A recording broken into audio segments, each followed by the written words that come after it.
And we are back, ladies and gentlemen, with our third installment of Smoke Sesh Live.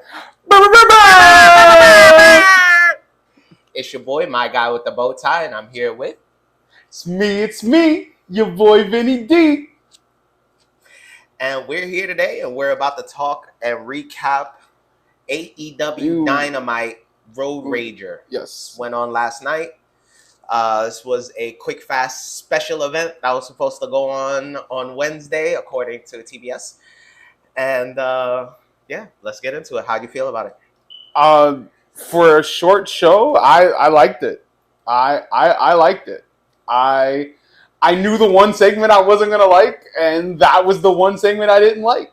The Warlow in the 20-on-1.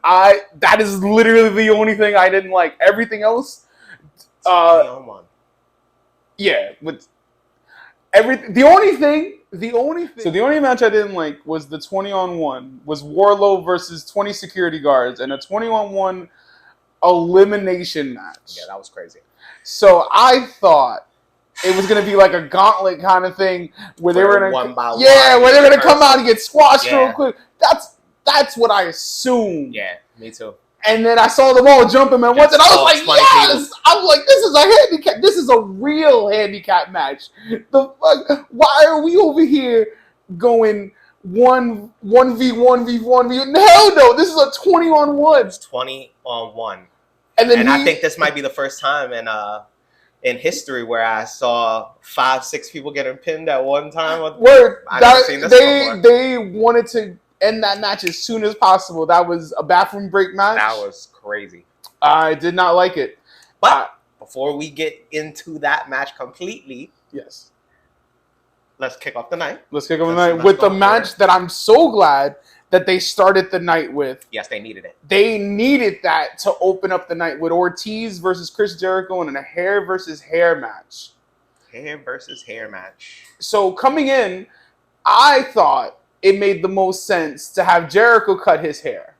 But then I remembered, while we were watching this, that Jericho is a wizard, and he will burn you in the face. He will shoot fireballs at your face, because he is a wizard.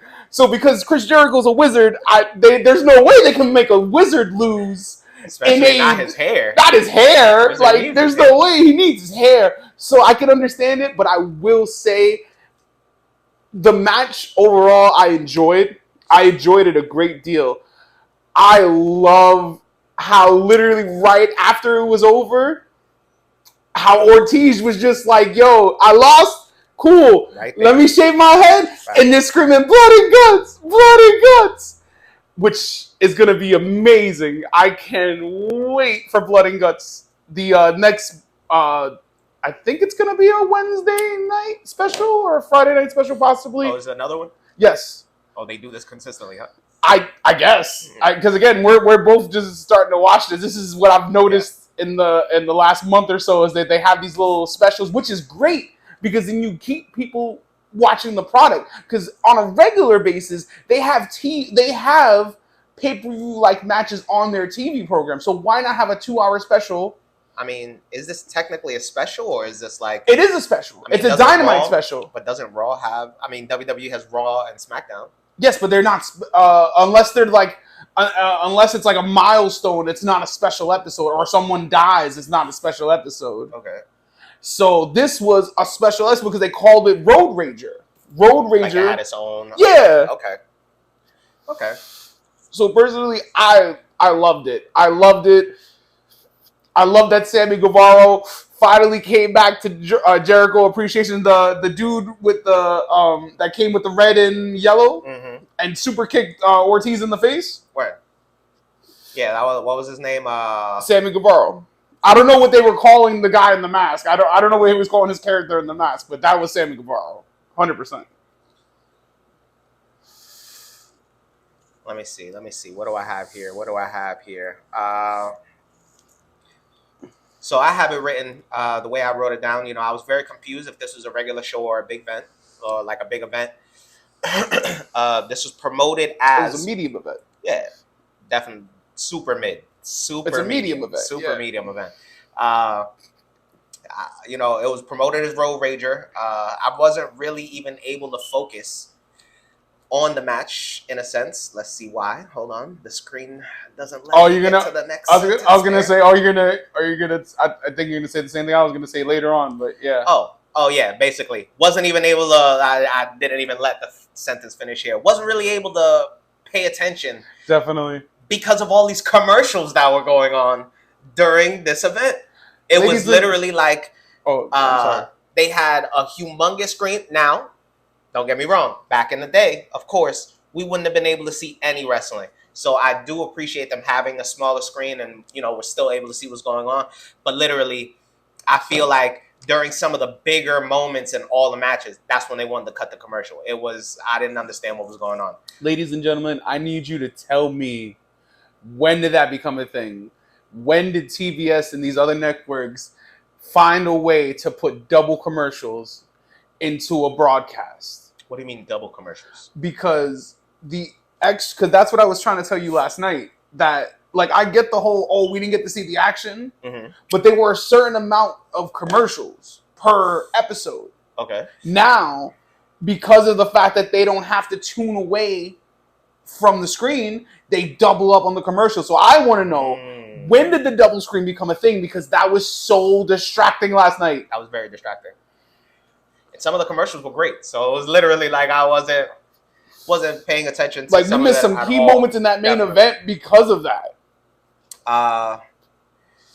Jericho got he got back smacked into a parallel universe. That was how I had it. That was with Kingston. Yeah, Eddie Kingston with the back fist. He back smacked the shit out of that dude. He calls it I think it's called the spinning fist. Jesus Christ, he smacked the shit out of that dude. And then blam, you think the match is over, Chris Jericho kicks out. And then Fuego. Oh, that's what it was called? The name was Fuego? Yeah, Sammy Guevara, yeah. Yeah, Fuego. He came out and he hit Ortiz with a bat. Or whatever that metal or whatever. It looked like a bat. Yeah, it looked like a bat. Metal. I think that was the bat that Jericho always carries around. Yes. Yeah. And then he came and Chris Jericho won that match. So, for those who don't know, Jericho's first group, I believe, before this was called the Inner Circle. It's Sammy Guevara, Eddie Kingston. Fuego. He's Sammy Guevara. Sammy Guevara, Eddie Kingston, and Ortiz was a part of the Inner Circle. And then they all broke out in a sense because Jericho turned on them and they wanted to do the whole singles push. So I feel like Sammy Guevara can wrestle. That kid can wrestle. I've never really heard him talk, but he can definitely wrestle. So I'm glad that he's back on Jericho's team because they work very well together. Like, that was his sidekick. From what I've seen, the clips I've seen, that was Jericho's sidekick in the inner circle was Sammy Guevara, 100%. Well, with that first opening match, personally, I don't know. This brand, in my personal opinion, still keeps showing me it has a lot of growing to do because. So it's been about 3 years. Yeah, it's 3 years, and even though they brought all the talent that's been wrestling for 25 years, it's still, they have a lot of whatever they need to do. There's just something it's just something about this that just seems so amateur. I don't know what it is. Either way, because of Chris Jericho being Chris Jericho and what they did with the match, I gave it a 3 out of 5. Still entertaining. Still a pretty good match. So I gave it a 3 out of 5. And that's how they kick off the show. Then we get into the next match. Oh, hold on. I didn't even say what I gave it. My bad. Sorry about that. No, that's my bad. I actually gave it a 3 out. So I basically... so my notes for the night, like I said before, I said that Jericho does it again. I definitely thought it made more sense for Ortiz to win, but I guess Jericho is a wizard, so he gets what he wants. Love how Ortiz is cutting his own hair. Cannot wait for blood and guts. Yep. I gave it a 3.5 out of 5. And I didn't. 3.5. Okay. Cool. I gave it a 3.5. I liked it. I was looking forward to it coming into the night, and they did not disappoint. 100%. And I also did have that. And then Ortiz, his word is his bond. He cut his hair right after, like, he grabbed some. Yeah, I love that. He was wasting no time. Okay. But one more note to add to this. Chris Jericho would have had to go to the back. They probably would have put a ball cap on him, like, fuck it. It would have been a whole sequence in itself. He wasn't cutting his hair. But facts, they weren't cutting Jericho's hair. got a whole rock band and stuff. He got a whole life outside of WWE. Nah, that's true. That's true. These are the last strands of hair he got in his life, yo. He's not cutting that off. That's not a thing. I will add one more thing to this though before we move on. Mm-hmm. I love how they make it seem that Kingston and Ortiz and Jericho and Sammy and like that group, like Blackpool Combat and Jericho Appreciation. Mm-hmm. I love how they make it seem like they really don't like each other. Right. Like they legit look like they are fighting. Like they all are literally just beefing with each other. It's a nice little grudge that they got going on right now. It's if anything, again, Chris Jericho putting this promotion on his back. As he's done since the beginning. Hey, he's the one carrying this, and that's probably why he was like, you know what, I just want to open the show so I could go to the back and literally enjoy and drink the bubbly, and drink the bubbly while enjoy my hair and drink some bubbly in the back quick fast. What was match 2? Next match goes into Wardlow versus the Plaintiffs. 20 on 1. Yawn. So, how I wrote this out. Not only was this match full of nothing but power bombs, why were they announcing this as it was like a Squid Games elimination? Player, it was literally like, I forgot to write that. Right. 2 eliminated. Like they were Squid Gaming it. Plaintiff 4, 5, 6 eliminated. It was like, what is going on? I don't know. Tyrone Woodley, Matt Hughes come out of nowhere. This was horrible. This was a horrible match. Some of the power bombs super sloppy. Facts. He was botching and that's not like Wardlow because Wardlow can do the power bomb. It probably wasn't Wardlow. It was literally one of the plaintiffs. They might have been sandbagging him. Who were the plaintiffs? These were 20 random people. Facts. They probably just paid people. Hey, you want to get power bombed? Hey, make $105, quick $200, get power bombed. Who knows? Shit, I'd do it. I'd do it just to feel what the fuck that feels like. I don't know. I'd be down. Just once, I'd be down. 100%. I'm sorry, I'd be down. Well, at the end of it all, of course, this dude Wardlow is there. He's taking them out 4 or 5 at a time. He just stacking them, stacking them on top. There was a point in time to finish the whole match. Literally, like he powerbombed the dude on top of a dude, and then powerbombed another dude on top of him. And literally, the guy's arm was just touching one of the other guys. All of them eliminated. Bam! If I'm touching you, you're pinned. You're part of this. You're part of this. Yeah, that's it. Apparently, whether you like it or not, you're eliminated. Whatever assault or crime Wardlow committed before this, ripping legal documents. There you go. The case got dismissed. You know what? That's how they finished that off. We didn't mention. I just realized we didn't mention. The beginning. It was like one of them daytime court TV. That's how they. Yeah, literally. This is the like it was. And then the that shit. It was funny. Absolutely horrible. Everything else though about that would suck. Everything about this, it was absolutely horrible. Then that's what I was getting with Tyrone Woodley, Matt Hughes. They come in the ring, and then they turn on the people who called them into the ring. Word. That was so dumb. I don't even know where they came from. It's kind of like they're just pulling celebs, just That was Woodley, bruh. We just saw what you did outside of the UFC, and then we just saw what happened to you not too long ago. Shoot for the WWE, man. Don't make your This is a bad look, dog. Maybe the WWE don't want him. This looks crazy. This looks crazy when the Paul brothers are out here on WWE and you hear A.E.W. doing a Wednesday night special, dog. And then, dog, I mean, they got paid for it though. Of course, of course they did. But come on, man. They got a nice payday for that shit. Though, I believe it. Sure. This was a 1 out of 5 worst match on the card, hands down. Yep. That's fine. Go for it. I think I gave this a 1. I don't even think I gave this a 1. Did I give this a rating? Nope. I didn't even give this a rating. I was so against this piece of garbage that I didn't even want to. I wasn't watching it. I wasn't. So when he came out, I watched him. I watched him come out. And I was like, okay, oh crap, it's a 20-on-1. They're really about to jump him. This is gonna be fun to watch. And then 5 seconds in, everybody's getting tossed out the ring. First off, he literally started the match. Everyone is around the ring. I mean, black shirts all around them, like the lights got dim for him. Literally, he's surrounded. If they all would have just jumped in the ring, jumped on him, it would have been cool. No. To start the match off, everyone's around him.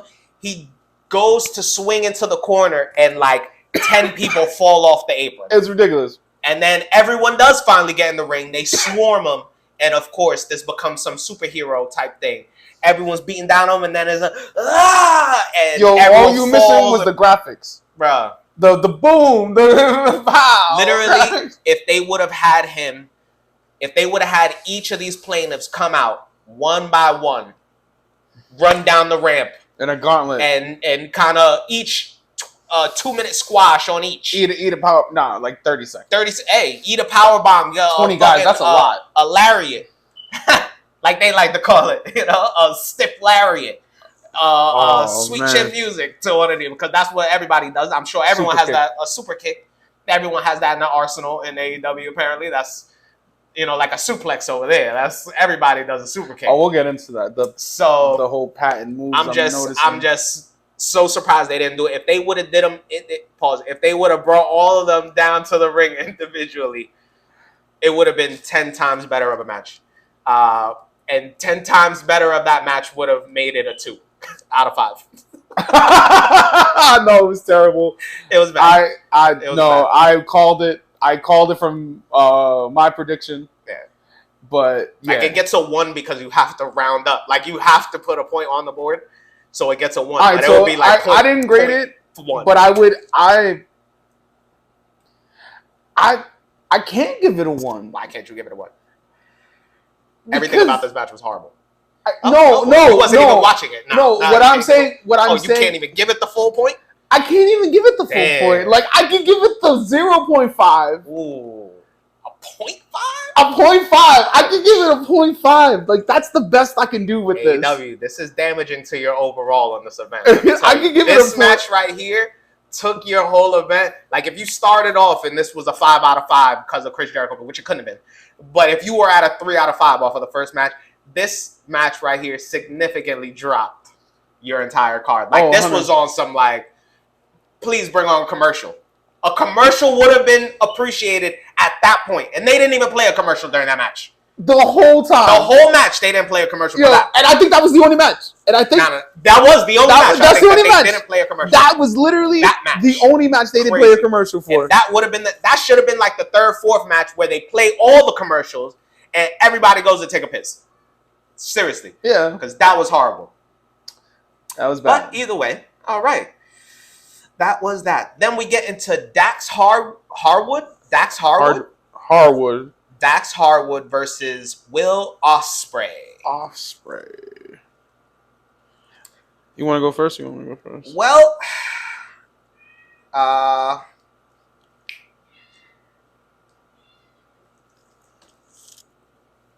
Ospreay won. Yes. This match isn't really anything for the history books at all. Personally, in my opinion. Orange Cassidy came out. Yes. And then there was silence. No, they literally set up the match for Forbidden Door now. Actually, that was a setup for Cassidy. There you go. Well, Orange Cassidy versus Will Ospreay for his I.P.W. Is he the I.P.W.? My man walked to the ring and didn't say a word. As he does. And then blam, blam, blam, blam, blam. His feet, like he just did something. He just walked in the ring, set up a match, and then that's what he do. That's what he. This is the dude who used to walk around with his hands in the pocket, right? Yes, I think he still does that. Doesn't he do some move where his hands in his pocket and then he just like jumps on you or something like that? He can flip in the ring like that. There you go. That's kind of cool. I believe he can flip in the ring like that. Whatever that promo is, hey, that's some G shit that you could just come like that. Hey, That's your promo. You don't even gotta cut a promo. Oh, just hey, Orange, just get out there. Go. Yo, he literally came back. The crowd lost it, and he didn't. You didn't hear that? You didn't hear the reaction? They lost it, bro, when he came back. But if he would have came out and did something, I would have been like, oh, like. He didn't have to because that's his character. He didn't have to. Apparently, he's this cool, calm, collective character where it's just like, you know, he for me is like the better version of Matt Riddle in WWE. I have no idea who that is. See, Matt Riddle is this like stupid stoner guy that can wrestle, and he can wrestle. Like the kid can really wrestle, but I hate his voice. Like I hate when he speaks. He sounds stupid when he speaks. Like one of those like hippie, like a Cali surfer. Yeah, you know, like he's high all the time type shit. Yes, the young Keanu swag. Basically, what up? Like Orange Cassidy is the cooler version of Matt Riddle. That's the way I see it. Okay. Well, for me personally, didn't really do anything. I gave this a 2.5 out of 5.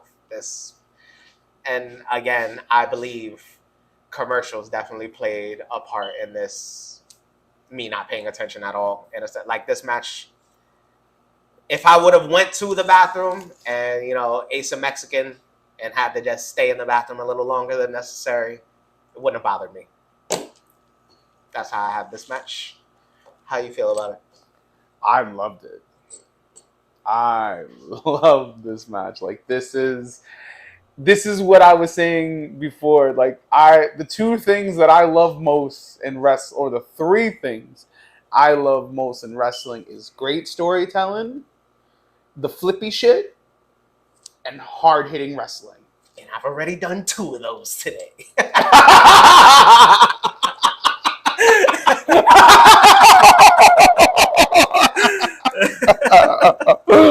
Oh no! Yeah. Yeah.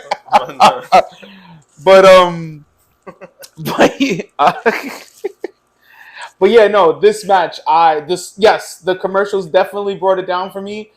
But for one of the few times I can say for the night, I was really watching this match.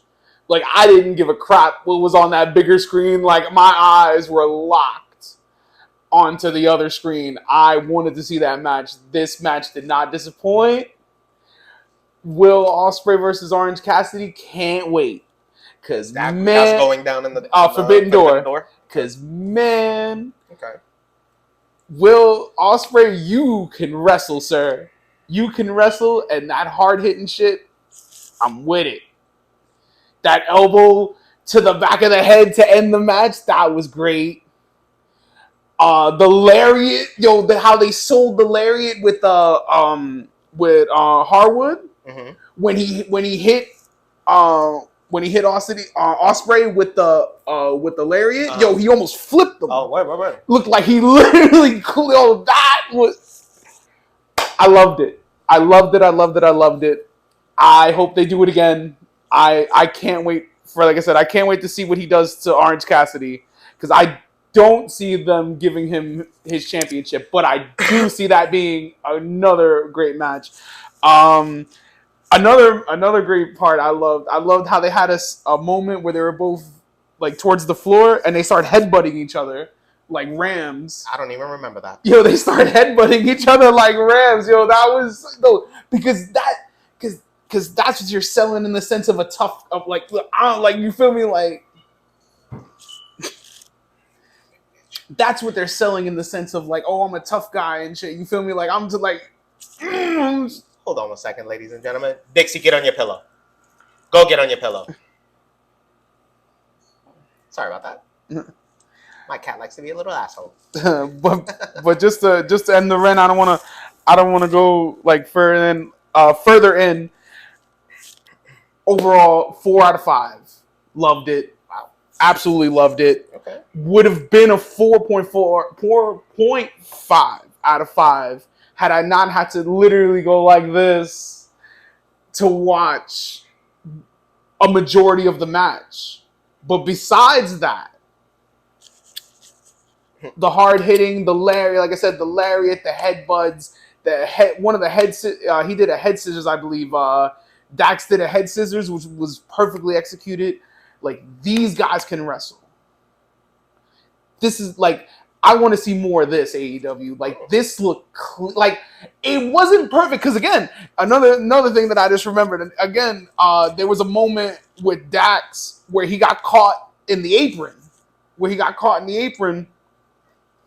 and he was selling. Yes. That, and he sold the wrong knee. He sold the wrong knee. That was hilarious. Because as soon as he, I think he threw him to the turnbuckle, he dropped down, and he was going. He was coming out. He flipped him out. Oh, there you go. And then he got stuck. Okay, but then when he got back in the ring, he got thrown to the turnbuckle. Yeah, and then he came. When he was flying out of the ring, he got stuck. And then I think it was his right knee. I want to say it was his right knee. His right knee went through. His left knee was out, but when he pulled his right knee out, instead of grabbing his right knee, he grabbed his left knee. Yeah. Other than that, great match. Great match.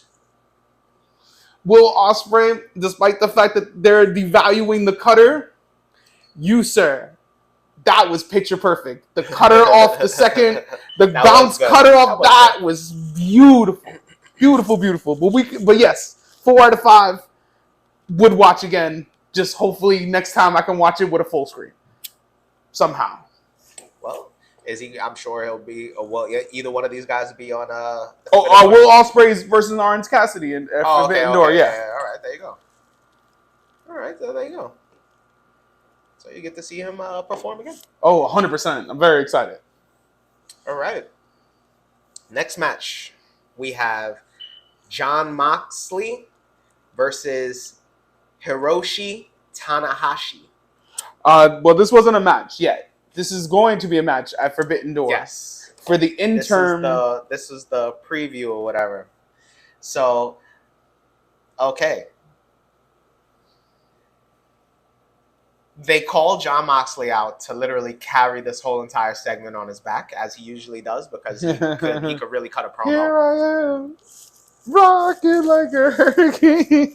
I have this written down. Oh wait, no, his thing is Wild Things, isn't it? Wild Things. Yeah, that's how. That's you make my heart. So you gotta fuck it up, see? I have this written out. Dave Chappelle voice. Man, who got the part? Jackie Chan. Chris Tucker. Man, that nigga can't even speak English. I got it written up.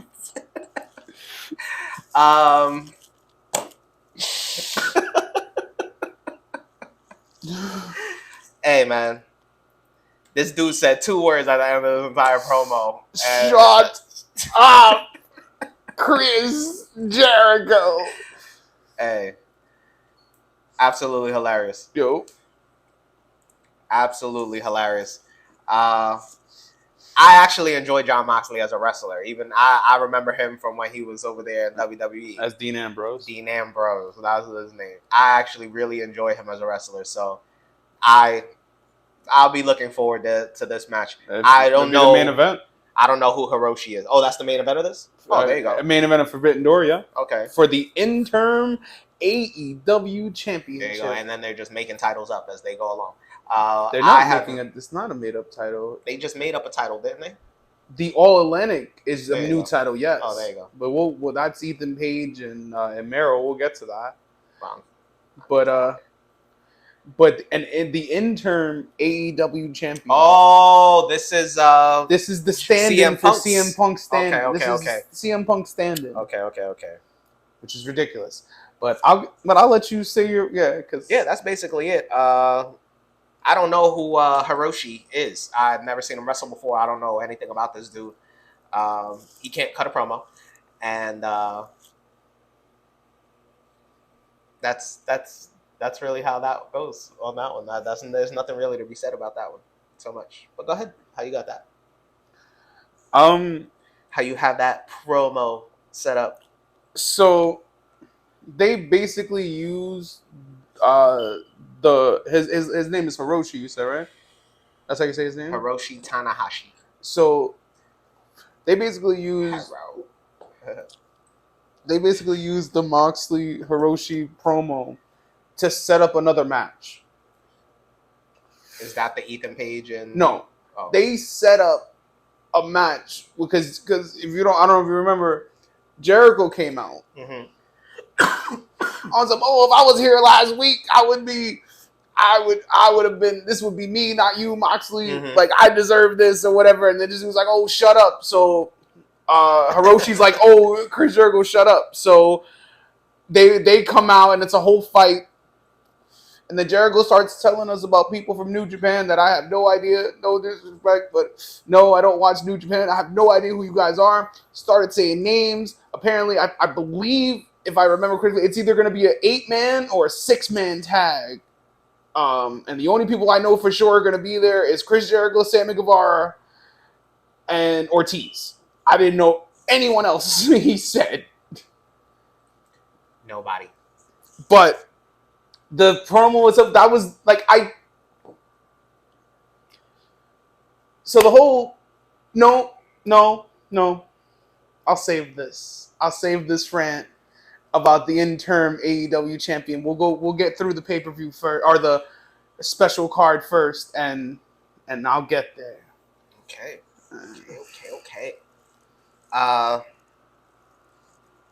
What, Ethan Page and Miro, was that on this? Yes. Yeah. That was the next match. Okay, yeah. All Ego, Ethan Page. Oh, okay, that's why I have it written this way. I'm like, why do I have it written like this? Yes, All Ego, Ethan Page versus Miro. I'm assuming, yeah, this has to be written for this. I don't know why I spaced it out like this. I don't know what's going on here. But okay, cool. So these commercials really messing up the flow. Really messing the flow This up. is where I felt like this finally. If this is supposed to be one of their specials, like, shouldn't they pay to have limited commercials in a sense? Like, they should pay that extra fee just to have maybe one in the beginning or, something in the back end. But all of this in the middle, it was horrible. They were kind of limited still. And again, you still got to see, the little screen on the side. But it was very, very, very distracting. The announcers were calling this match of the night. The announcers were literally trying to hype this up. You called this? I called this match of the night. You called this match of the night? No. It wasn't. No. It wasn't. This was basic at max. And then that Boston Crab to choke out flip that looked like he hurt him. Like, it looked like the dude hurt himself when he was doing the. Like, I didn't. Hey. 2 out of 5. This, again, A.E.W. This might not have even been the match, the product, the what. But when I tell you, the commercials took so much away from this match. And they threw the good commercials on during this match. What I don't understand. Like, I do understand it because I'm pretty sure they're getting paid a crap ton of money. The ads? On TV wise, like, to be on TV ads and stuff. Right, for the ads too. But what I'm saying is, who's getting paid? What do you mean? A.E.W. Oh, of course. But what I'm saying is, why haven't they done an app yet? And then I answered my own question in a sense that I'm like, because the ads are way more expensive on TV now than they are on the app. Yeah, hell yeah, they'll get paid more. They get paid more, and I feel that. Hey, you got to make your money, man. But at the end of the day, it kind of devalues your product just a little bit. Because I can understand the commercial shit. I can understand that. But the fact that it's the bigger screen is what kills me. Like, you can do the commercial shit in reverse. But I know you got to make your money. But at the end of the day, you're making your money while sacrificing the product. And now let's say slightly. And let's also give this as an example. Now, this is like a 100-inch television that's here. So it's kind of sort of like, you could still see that little screen 100%. On the side. Yep. Even as, with the commercials and all that. You still see it perfectly fine. But because it's a big TV. If it's huge, the TV is huge, so you can still see that. But say if you're watching it on a computer screen, basic 19-inch, 27-inch, 32, 35, the screen is smaller. Yeah, 100%. You got to be there on it's, I don't know, if this is your special, treat it as such. I feel if anything, get the ads out. Hey, put all the volume on the ads. but put the ads as the little bubble in the corner and keep the wrestling on the bigger screen. But I'm telling you, I don't think they can, and that's the deal. That's what I'm saying to you. They made their deal to make whatever max amount of bread they made, and they're sacrificing the product for that slightly. Literally. Because you're still making a good product, it's still a good product. But then it's only worth watching in a sense when the pay-per-views happen, when the real pay-per-views happen, because then there is no commercials. Definitely. Because they can't tell you need commercials except for your own. But if this is gonna be on TBS and I'm not Like I'll watch the highlights. This is one of those. The highlights will be better. Yeah, because they'll chop it up somehow, and then there won't be commercials. 100%. It'll be the match, and when we get into the ladder match, that will be a prime example of we have to go back and watch the highlights to really even see half of the stuff that went on. 100%. Before I even get there. He has a rant for the ladder match. It's not necessarily a rant, but before I even get there, I gave that Ethan Page Miro 2 out of 5. What did I don't think you gave a breakdown on that. I did not. I before the night started said this was going to be match of the night. I definitely did. And the announcers, while the match was going on, were also saying that this is match of the night. Like, this is the most intense match. And so far, it is, because this was the best, in my opinion, so far that they had, and it was still whatever. From a wrestling standpoint, for me, I came in only wanting hard hitting wrestling, like I was saying before. This is what I like, and these two deliver that 100% throughout the entire match. Like, despite being distracted by the screen, and then, like I said, it brings it down 100%. I gave it a 3. Okay. I was gonna give it a 4 before the night started. Like on a prediction. On a prediction standpoint, but as the night again, it was a good match. They gave me exactly what I asked for.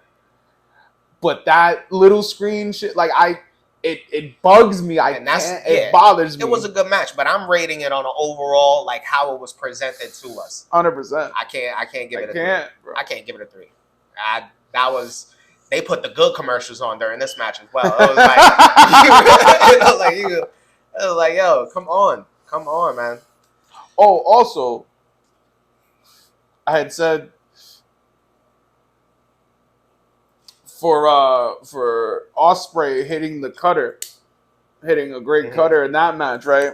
They had I can't remember which wrestler hit the cutter, and that's when I had said to my guy with the bow tie that they're devaluing the cutter because now it's becoming a common move. Like, that used to just be a finisher, and now it's a common move. Just like the super kick used to be a finisher, and now it's a common move. I feel like just like the pedigree is now was a finisher, now is in A.E.W. That's a common move. That's true. That's very true. There's a bunch of just moves that used to mean something don't really have value in that sense. Like the lariat. Like the lariat used to be and the lariat technically is still special because Hangman Adam Page's special is the lariat. Ladies and gentlemen, my cat likes to say hello. Say hello. She's very annoying. I will be cutting her out of the screen.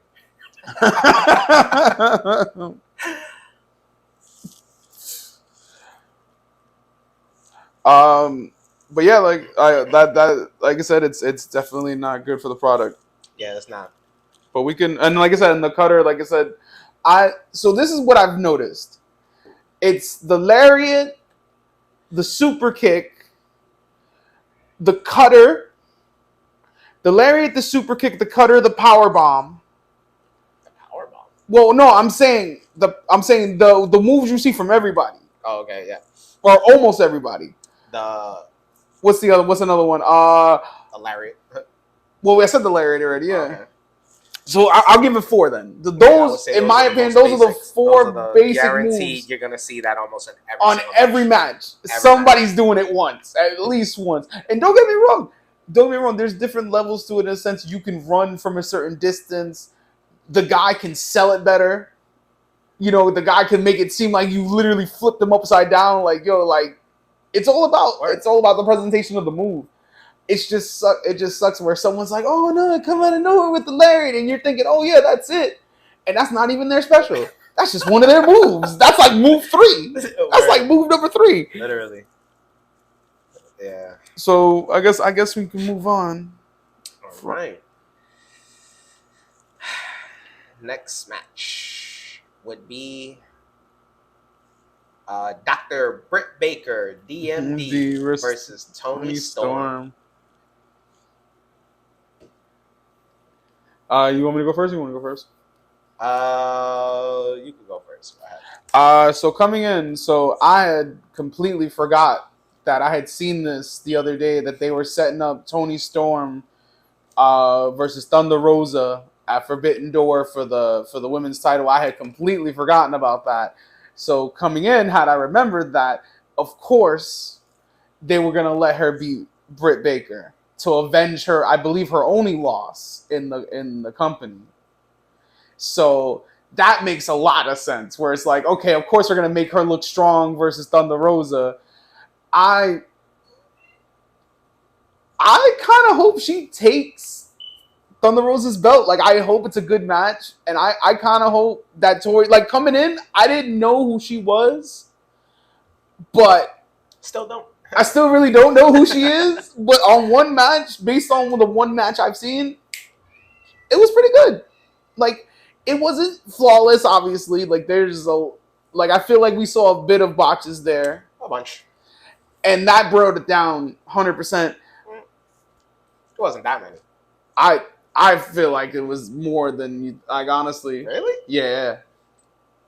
Wow. I'm trying to think back, like, because I really feel like there were more botches. Like, there were not a lot of botches, but they were more than a few. Hey, I thought they had the more aggressive match of the night. You thought it was the most aggressive match of the night? And most entertaining. Really? By this point in the night, yes. Okay, so let me finish my review. Yeah, so basically, the one move that did it for me was Toni Storm's Butt of Death. Yes. Because, so first off, I love the impact of the move. That looked great. Secondly, I love Britt Baker's half sell. Because she was half selling that because she felt that. Oh yeah, she felt that for a second. For like 5 seconds when she possibly really was when she was standing, when she was holding onto the bottom rope, and she was like hitting her, literally, like she was trying to pick her up, and she was really there, like pushing her off. She was still shaking something off in her head, like, let me get it back together, because she felt that 100%. 100%. But then I love how literally on the fly she sold that shit, and like, boom, I'm hit you with the roll up. Like, it was very good. With the inside cradle, smile and everything. Yeah, got you. It was very nice. And what I will say, now thinking about it, I love how they twisted that though, because they made it seem like, oh, she's gonna get away with it again, and she's like, nope, got you, special match over. That shit was cool. I did like that. Thinking about it now, I at the moment I didn't like the match like that much.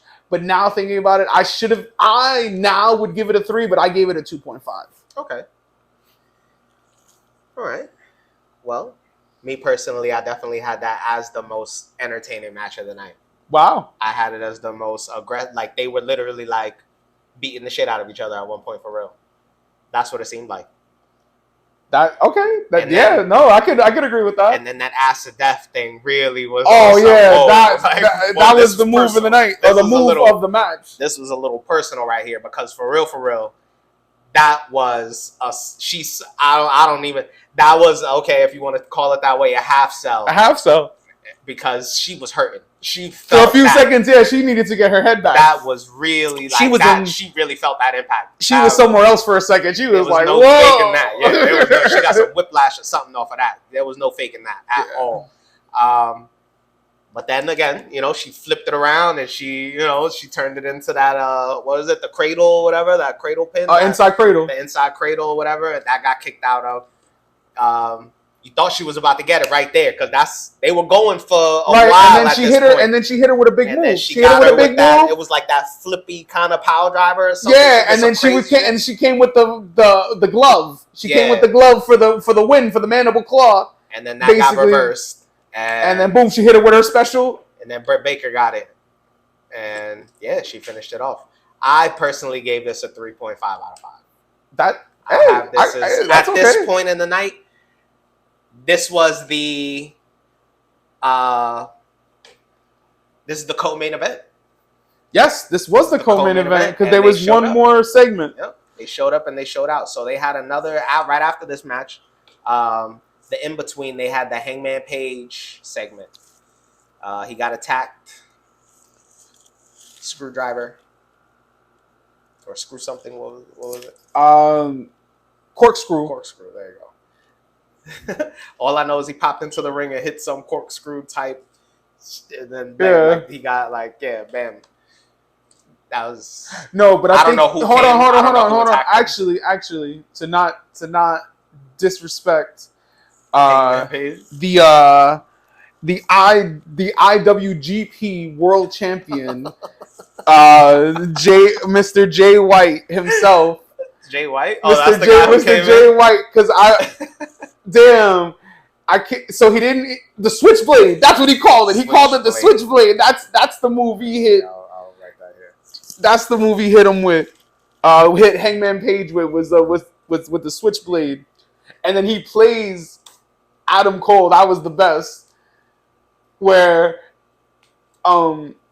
he first of all he plays Hangman after he hits him with the switchblade. He goes, he's like, yeah, like. Why do I need to give you a title match? Because you lost to CM Punk? I need to give you a title match?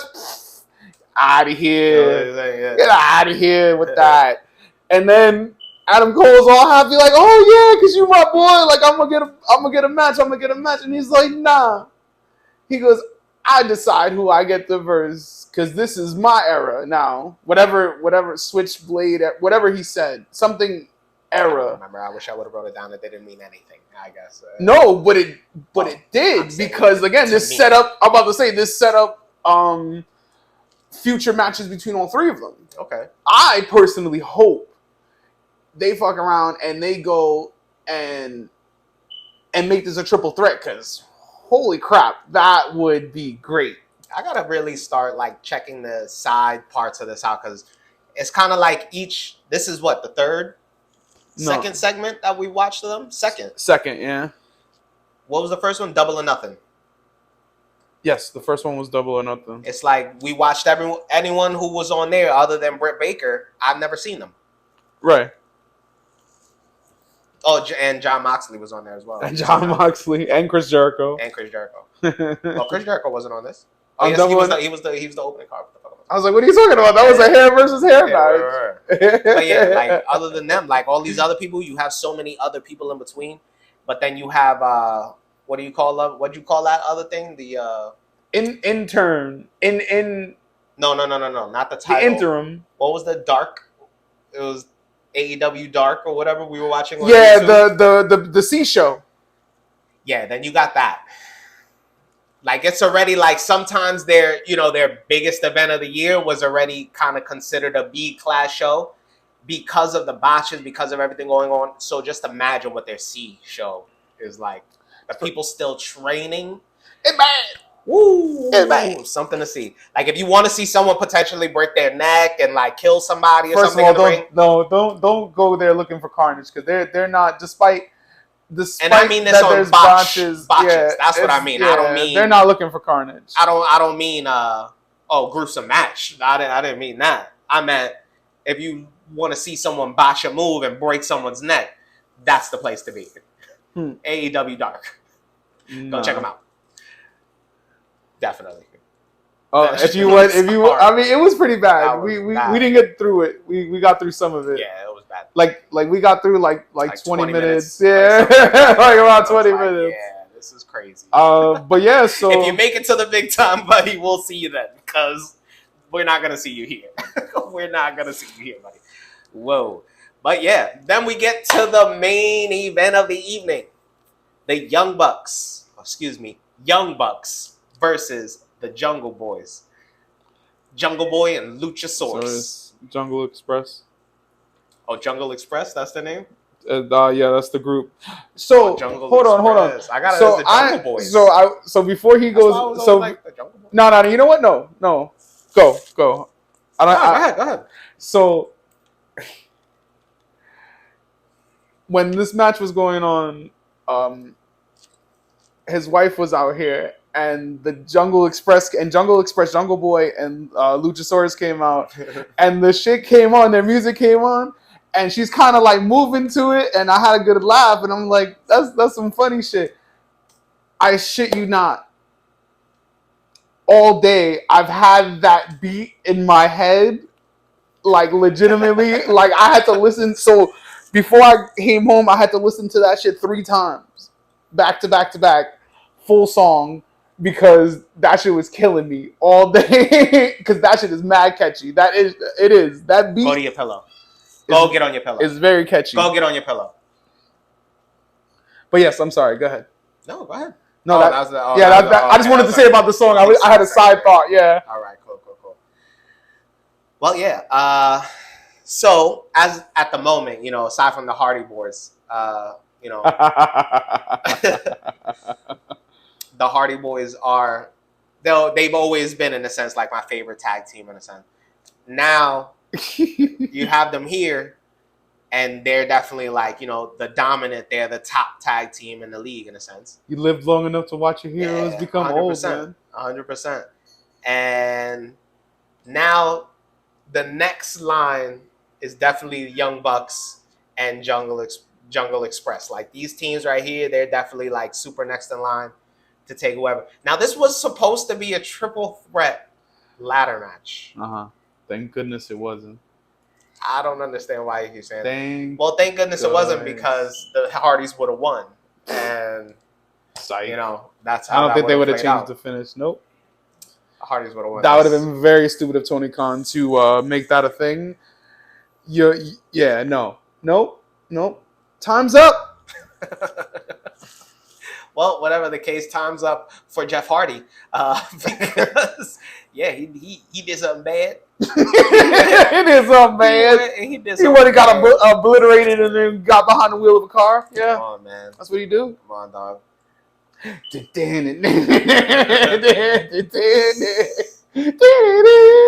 Club somewhere, fucking.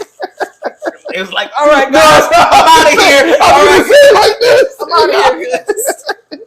I'm out of here, guys. I'll see you tomorrow. And then decided to go drive home, and good job. The rest is history. Good job. Whatever the case may be, this was still an amazing match. It really was. But unfortunately, I wish I would have got to appreciate this entire match in its entirety. But them damn commercials! Facts. Oh my goodness! Yo, they had little segments where the dude is doing a swanton bomb off of the top rope onto a dude laid out on the ladder. Yes, and we missed that on a commercial break. Well, we didn't miss it, but we saw it on the small screen. Yeah, it's 100%. On the small screen, but all of it during a commercial break. 100%. All of that going on. This is a ladder match. They couldn't pack up during that last segment, they couldn't pack in a whole bunch of commercials and all that. They couldn't pack that there to give this ladder match like its full entire match. It's absolutely insane.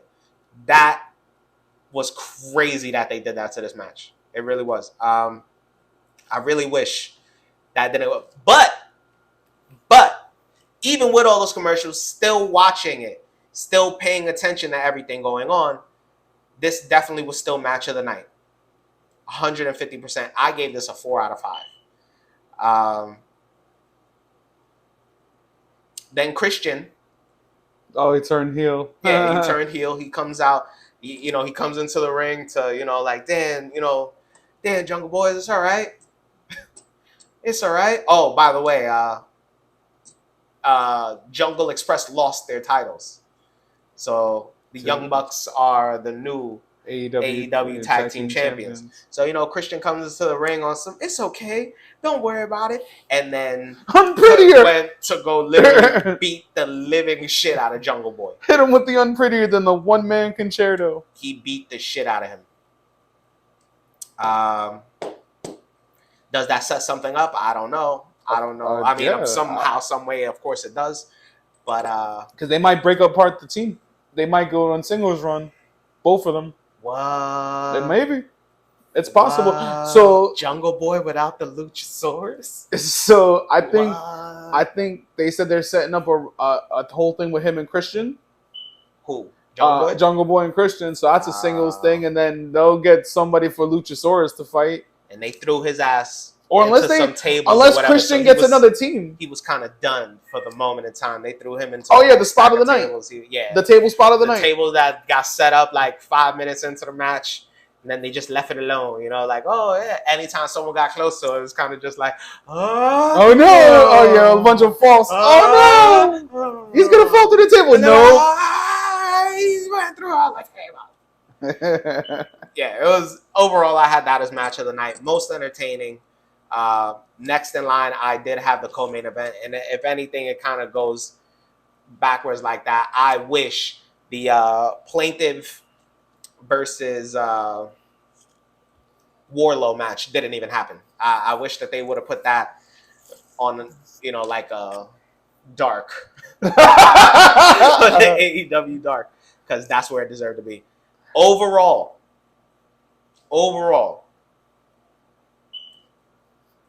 with that match, even taking away as much as it did, I would say with the last two matches, still keeping you on a high, and how it all ended, Christian coming, doing the concerto, and really getting the crowd and everything going, I gave the whole event a 4 out of 10. Wow. 4 out of 10.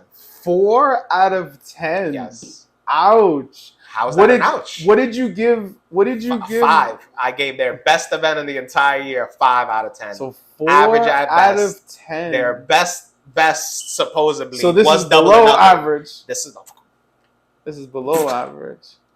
Wow. Can't even get out the words. This is below. Below. That Warlow match took off like 4 points on himself. Straight up and down. The segments in between, the commercials. Y'all got to do something about that, man. Y'all got to do something about the commercials. Because that's not going to... if this was just a regular Wednesday event, and it's just like, oh, AEW Dynamite, Wednesday night. Cool. All the commercials you want. And I would appreciate that you have this, but you're not having ladder matches every night. Are they? Do they have that? I don't know. I don't even watch your show. So I can't, you know, I got to watch. I just know that's the first one. That's the first one I've seen. But to have all these commercials through your main matches, the best matches, it's kind of sort of like, don't you guys have someone there in the production team?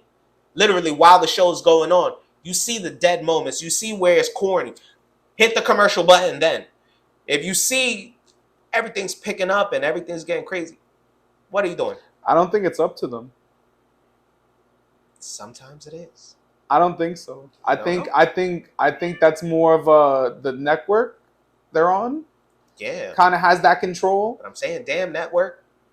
But they don't care. The network don't care. Like, they making their bread, bro. They don't care. That's all it is. That's not what it is for Tony Khan. I'm not saying that.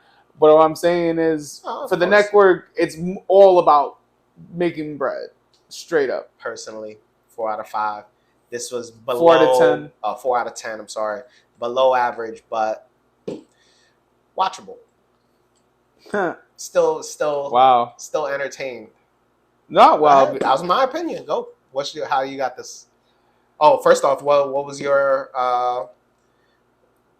breakdown of the Jungle Express and so the thing you didn't mention. So move of the night for me was, who was it? It was Jungle Boy, I believe. Move of the night was Jungle Boy reversing one of the Young Bucks super kicks until he spun him. Like he basically used this, like, you know what that brought me to?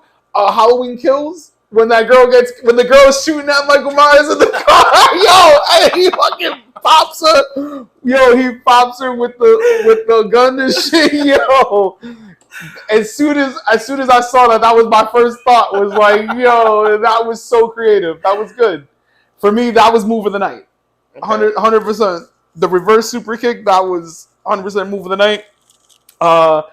Luchasaurus, if you watch it back, almost missed the table spot. Yes. Because he almost missed the cue. Yes. Because they had a moment where like one of the Young Bucks is telling him like, yo, like be ready. And he wasn't ready. He was paying attention to the belts. And they had an awkward moment for a second. And then they got it together, but he literally almost missed that spot. He definitely almost missed that. That would have been terrible. That would have been horrible. He's a big dude. He's a big dude. That would have sucked. That would have definitely sucked. I definitely had a match of the night. 100%. The table spot was great. Mm-hmm. The chemistry was great between all four guys, like I predicted. And we've already didn't they just come off of a match versing each other in Double or Nothing? Weren't they also in a match? I think so. Like maybe a triple tag team match or something. I believe that they were also. So, but they have great chemistry. I don't mind it. You know, I love watching chemistry. It. They really do. The false finishes in the sense of, oh, he's gonna get up the ladder. He's gonna get up the ladder. This gives me like Hardy Boys, Edge and Christian vibes. The way that they kind of have it. How athletic all four guys are. 100%. Like what they're willing to do. Like Luchasaurus, for as big as he is. Shit. Yo, how athletic he is, man. That was like great. Kane in his prime or something. Like I loved it. I loved it. You did not disappoint. Thanks. As I knew you would in Young Bucks, because them boys can wrestle. They can wrestle. Them boys, the Young Bucks, they can wrestle. You put whoever you want to put in front of the Young Bucks, they're gonna wrestle. There's some wrestlers. They're some wrestlers. Like they were made for this. This is what they were born to do. For real. As an overall show, I'll give it a 6. I give it a 6. The Warlow thing, 100% brought it down. The commercials, 100%, that killed me in a lot of spots because, like, there's such good like you have so many good wrestlers on your roster, and it's just so. And I know everybody's getting paid. I get that, but it's so disrespectful to the craft that they're trying to create. These people are risking their lives on a daily basis, and it's so disrespectful to the craft. It's so disrespectful to the fan base that you sell out in that sense that we can't even get a bigger screen because the commercial has to be bigger because they have to sell the ad rather than selling the product. Right. You know, you went to this whole double commercial BS, and that took it down for me. But the matches, other than the Warlow match, I enjoyed. I enjoyed every match for what I could see, for what I got. Main event was great. Main event was great. Can't wait for Moxley and Hiroshi. Can't wait for the 6-man tag or the 8-man tag, whatever that ends up being at Forbidden Door. Will Jeff Hardy be back by then? No. Oh, he's done? He's going to jail. Yeah? Like they're saying it's bad. Like, it's bad. I know it's 3 counts or whatever, but did he like hit someone? No, but this is more than once. Yeah, it's bad. Jeff might be going away. Damn, yeah, Jeff. And it might be the best thing for him, man. Oh, he was still fucked? I thought he was good. Apparently. I mean, he was drunk. I mean, they said he was like fucked up though. Like maybe like not even pills and all that. Possibly, yeah. So we'll see. Well, get well, buddy. Get well, man, because shit. What I will say about the whole your legacy. The whole Jon Moxley Hiroshi thing, like I was gonna say before about this interim champion. So disrespect, like in the sense of, like it's a respectful thing if Moxley wins it. First of all, I want Jon to win, but I hope the swerve happens and they let Hiroshi win that championship because no one outside of New Japan is picking Hiroshi to win this match. whoever's watching AEW, Jon Moxley's 100%. winning this match 100%. and is going to become the interim 100%. AEW champion. And he's gonna ragdoll this guy around the ring. So that's how I look at it. That's what I think about it. We're gonna see. My dislike to this is, ancient Chinese secrets. Is literally, I understand that with Moxley winning the championship, he'll get the paydays, he'll be on TV all the time, and you got that in your record that you won a championship. But you won that championship because you're holding it, you're place holding it for CM Punk. When CM Punk comes back, you got to hand that belt over because you know damn well they're not going to let you stay with that belt. Yeah. That's over. That's the only thing in wrestling I hate. I hate transitional champions. I hate a paper champion, I believe it's called. I hate paper champions. Because you won that belt, but you won that belt literally to hold it for somebody else. Word. And that's how it always be looked at. So I wish that CM Punk would have just let it go. Relinquish the belt. You want to come back in 6 months, 7 months, win the belt? Win the belt. Fine. Oh, I never lost it, so I'm going to get my match. And you get your fucking match and you win. However you're going to win. But you don't go and be like, oh, I'm going to be out for 7 months. Okay, so I said, Tony, let me give up the belt. And Tony's like, nah, we believe in you, CM Punk, so we going to let them sit on this where you're still champion. But just so they can see a belt be defended, we're going to put someone else in your place. And then in 7 months, you can come back and be like, whoop, great, good run. Word. Good run. I hate the idea. I feel like it's disrespectful to the wrestler. I feel like it's disrespectful to the intelligence of the fans who are watching the product. Hate it.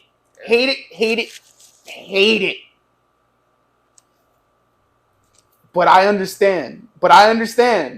Because it's better than him coming off of TV and then there's no champion for 7 months. Word. We go Brock Lesnar in AEW, where the belt appears only during the core 4 pay-per-views.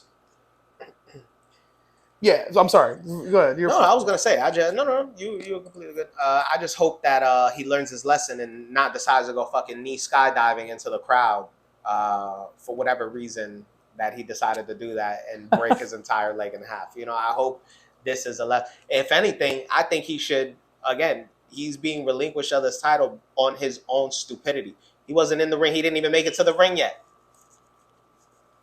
He didn't lose this because they he got injured during the match. No, he did some dumbass shit before the match. And he got hurt. And he ruined his whole joint. Yep. And it's like... They were ready to give him the push. Right then and there, I don't know what you're doing, and we not liable for this, but, hand over the belt, man. You just messed up. You just got it. I'm glad you got it. But that's the thing. That's not what they said, though. What you mean? They didn't say hand over the belt.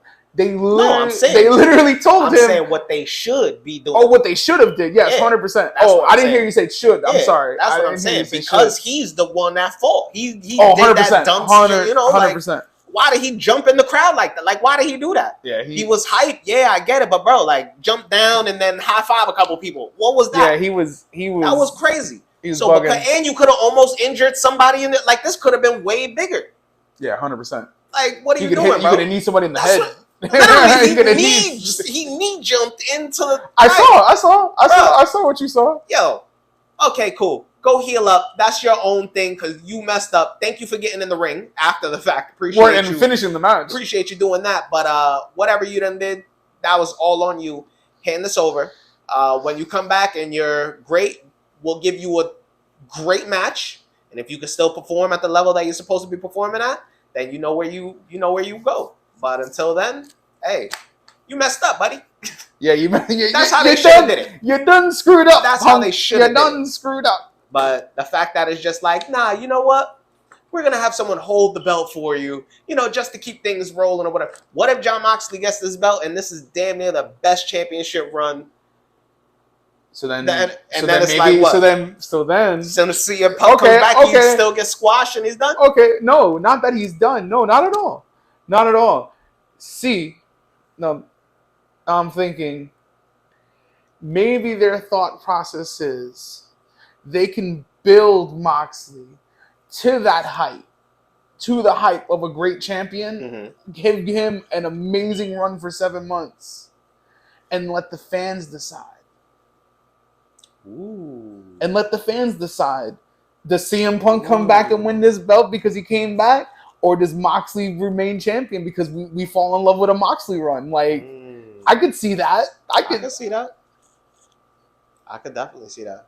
Tony Khan, you sneaky devil, you. You sneaky devil. Sneaky rich bastard, you. Nah, hey, man. That's we're gonna... Only time will tell, and we will see. Question is, ladies and gentlemen, who will be back first, CM Punk or Jeff Hardy? CM Punk.